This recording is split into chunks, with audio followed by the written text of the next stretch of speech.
Okay, this is a quick overview of the RTMS system. You can see here, this is our current active software house dashboard, and this is where you first log into. Now we've broken our business down into all these different areas so that we can track the performance of those areas. And then here we also have a task completion scoreboard, which shows the activity of each of the people that are using the system and scores them out of 100 being that they've completed all of their tasks for that time period. Then you've got your today tasks, and it'll have a list of whatever tasks you are supposed complete for that day. So we're going to have a look a bit further on here. We've got the consultants area here. This is if you've got a consultant account, you can go in and you can view the other businesses that are underneath your profile. So if you're working as a business coach or a business consultant or any sort of consultant that has processes that you've got clients using, you can go into that and you can view them. The next section is the administration area. Now admin is quite simple. It is where you manage the users that are using your system. So if you need to have more people using the system, this is the area where you'd add it.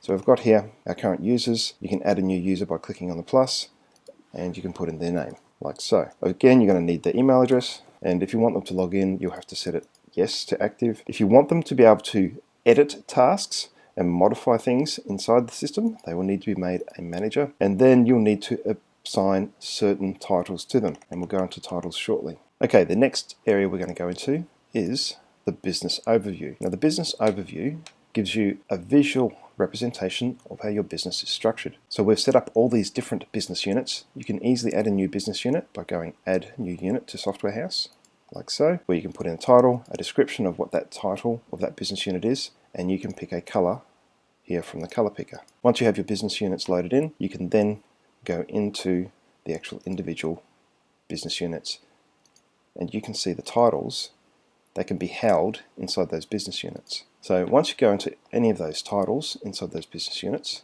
you can then go in and view the actual tasks.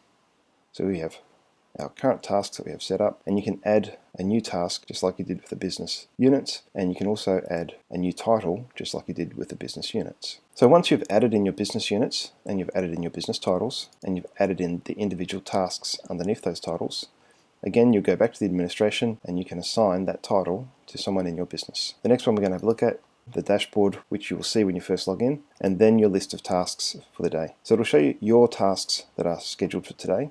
It'll let you also view any overdue tasks. Any tasks with a star beside it are review tasks. And you can see this is a review task from Robbie. So since I'm the manager of the business title, once she completes a task, that task comes to my inbox and I have to review it. Obviously I didn't do it yesterday, so it's overdue for me. I'd need to go in and review that task and complete it. Again, I'd go into the task, I'd review the contents of the response, and I would complete the task. Once a task is completed, if it's a review task, your tasks will come up in here, in review. So weekly reporting is currently in review, and I'm waiting for the person to review my task and send it back to me. If it gets rejected, it'll come here. Now a scheduled task is basically any task that you click on schedule a task, and we'll put that down for schedule it, and I have a scheduled task which will appear tomorrow in my schedule. And then we have all your tasks, and they're all coded according to these little icons to show their current state or type.